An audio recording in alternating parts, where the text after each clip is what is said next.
Welcome to the Business of Travel, the official podcast of the Global Business Travel Association. In this podcast episode, Julian Walker, Vice President of External Communications and Public Relations for CWT, and Shawn DuBravac, CEO of the Avrio Institute, sit down for a live discussion at the 2022 GBTA Convention. Their discussion centers around the recently released 8th Annual CWT GBTA Global Business Travel Forecast for 2023. So, Shawn, we're looking at things like rising fuel prices, kind of commodity prices escalatingly high, lack of resources, things like that.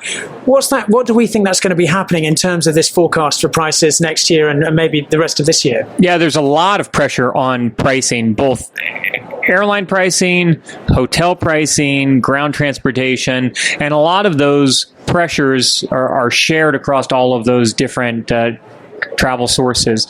So you think about higher fuel costs, that's impacting the cost structure for airlines, that's impacting obviously ground transportation and demand for ground transportation.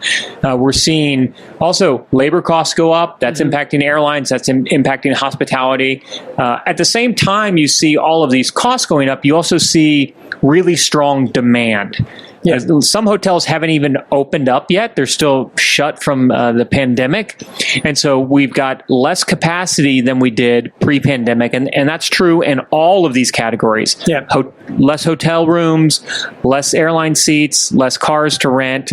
And at the same time, demand has picked up very quickly this year. Mm-hmm. And so all of that has combined to really drive prices higher. If you look at airline prices, for example, we anticipate that they'll be up 48.5% this year, and that they'll continue to drift higher next year. So a big piece of that is not only this cost push that's driving it, but also strong demand from consumers who are willing to pay high prices. They haven't traveled for 2 years maybe, and they want to get out and travel. And business travelers returning, trying to get back out to see clients and customers. And that obviously sounds like a huge rise for air, particularly nearly 50%. How does that relate to 2019 prices themselves? Are we back at 2019 levels yet, do you think, or have we got a way to go? Well, we actually aren't back at 2019 levels yet. Wow. We're about 4% below 2019 levels, I think, when everything is said and done with 2022, though we are continuing to see prices rise. So maybe by the end of this year, globally, we'll be close to 2019 prices. But it'll really be next year, 2023, with further increases that we anticipate that we'll get back to 2019 levels when it comes to airfare. Yeah. And so obviously capacity and supply and demand are making an impact on that. And so we're looking to rise that, I think, by kind of nearly 8.5% in 2023. So then we'll be back on track, and presumably capacity issues will be being resolved before then. Definitely. You've seen some regions have recovered quicker than others. LATAM and North America have both seen good recoveries in seat capacity, not all the way back to 2019 levels, but LATAM is down about 2% from where it was in 2019. North America is down about 8% from where it was in 2019. The slowest area to recover has been APAC's region, largely driven by some of the very restrictive COVID policies in places like China that have hindered people from traveling. So if you look at their seat capacity, they're still down 16% from where they were in 2019. And prices have yet to recover in that region as well. Prices are still down about 50% from where they were in 2019. So you can imagine the impact that the success of the contagion or the recovery program they're having in China might have as it comes off, and you could see a massive escalation in all sorts of travel around the region. So that changed the world. Definitely, you could see that. And I think the other thing that we've seen really since the pandemic began is this uneven recovery that's taking place. We saw it first in how consumers were spending money, buying goods instead of services, and now that's starting to rotate out of goods and towards services. When you look at airline prices, as we were just talking about, you see some areas recover quickly. North America is at all-time highs, and at the same time, places like China, like I just mentioned, are still down 50% from where they were in 2019. So a very uneven recovery in airline pricing globally across different regions, but you see it also in hotels, you see it in car rentals. it's very interesting to see that. And hotels are recovering at a sort of slightly slower rate, but still increasing on that basis. Is that because that's more of a global thing, so there's less of a skew with one region or another, do you think? I think a number of factors are impacting the hotels. The first and foremost was the vacation goers and consumers and travelers. They really drove some of the hotel demand early on, especially in resort areas or secondary cities, places where they could easily drive to. That was originally the hotels that did the best early in the pandemic were beach destinations that people could easily drive to. Now, as business travelers return, we're starting to see a pickup in what I would call more traditional business travel accommodations. So, for example, you're seeing the higher class of service hotels improve. We saw a big decline in prices there last year. Now we've seen prices up in some of those classes, up almost 30% over the last year. I think that's driven in part by stronger demand from business travelers, but also business travelers who are more willing to spend and organizations that are more willing to spend on travel. There was some hesitation early in the pandemic as we were coming out of the pandemic, and a lot of organizations in the very early months of the pandemic cut their travel budgets and allocated those funds elsewhere. So as that started to come back, business travelers were a little bit, I think, hesitant to go back to traveling the way they had been traveling. And we're starting to continue to see that recover.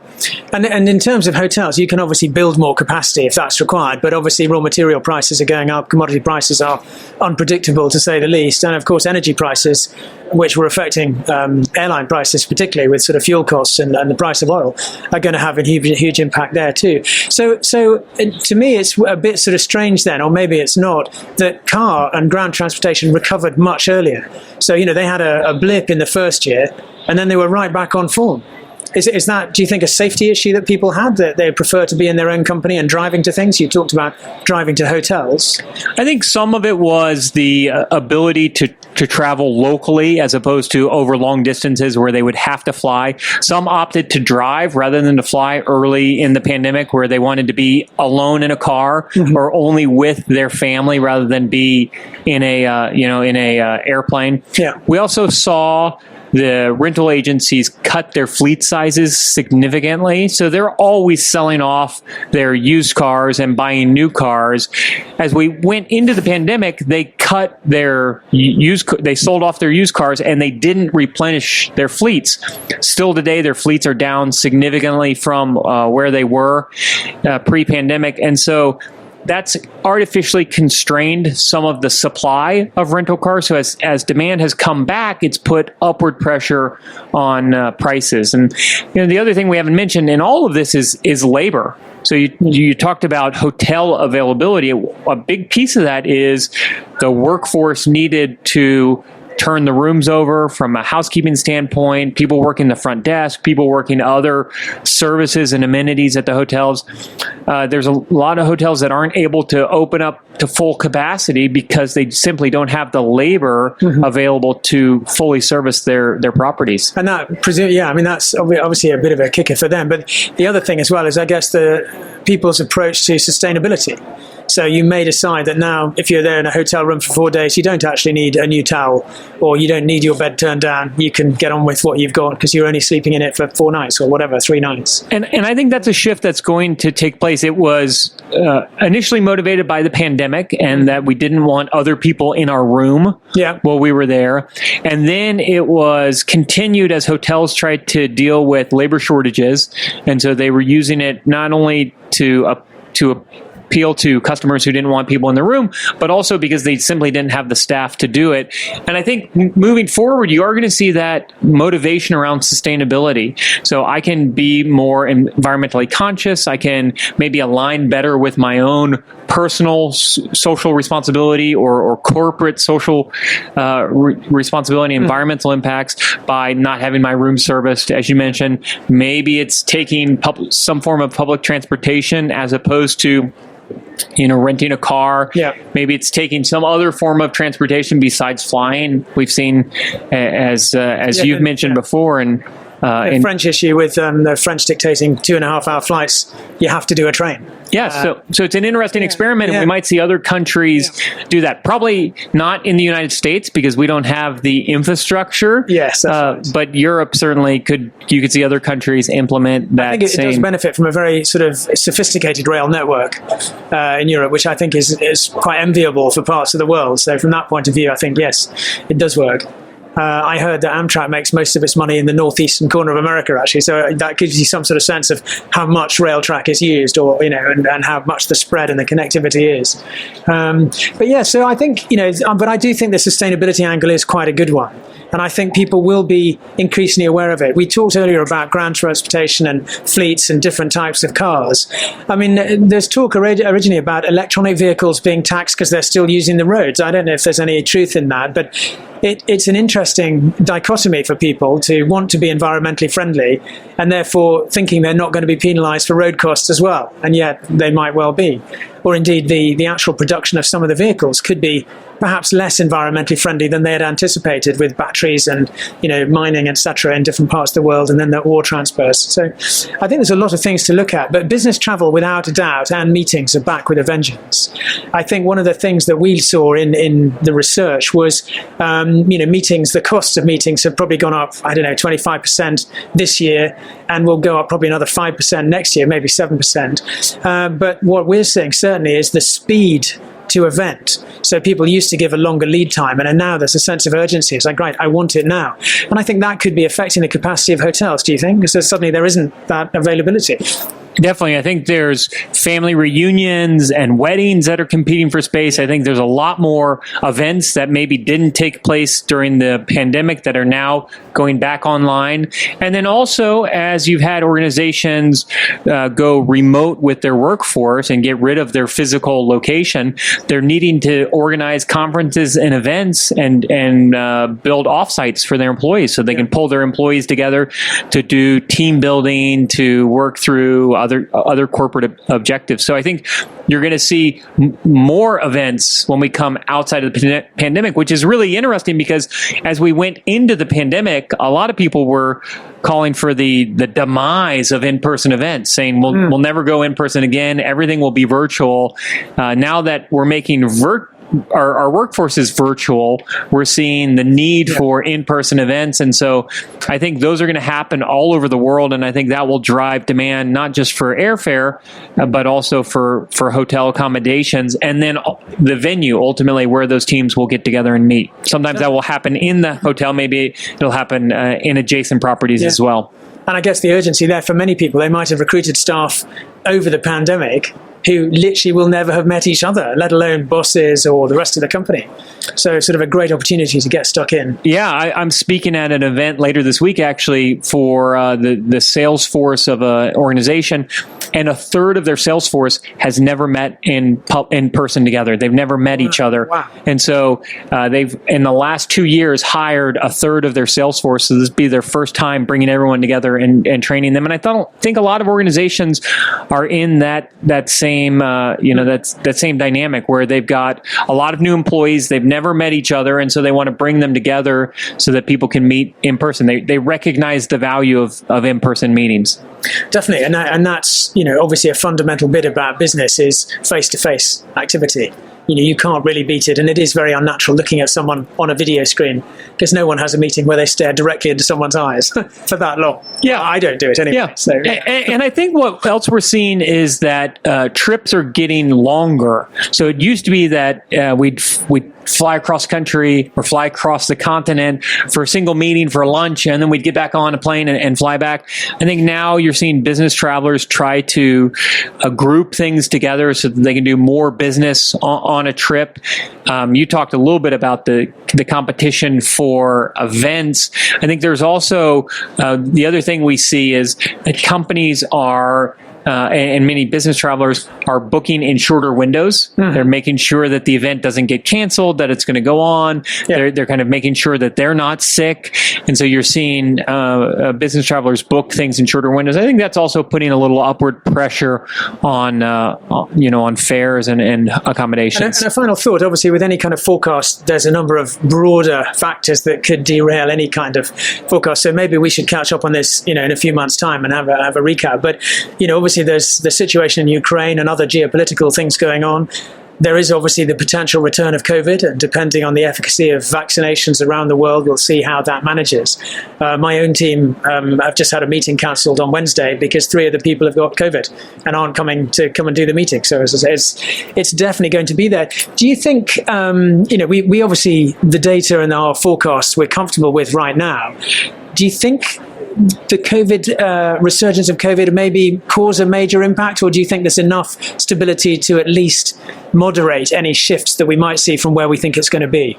I think in a lot of countries, they have adopted a new way of living, which is living with COVID, in tandem with COVID. And it's exactly how you described it. They'll plan meetings.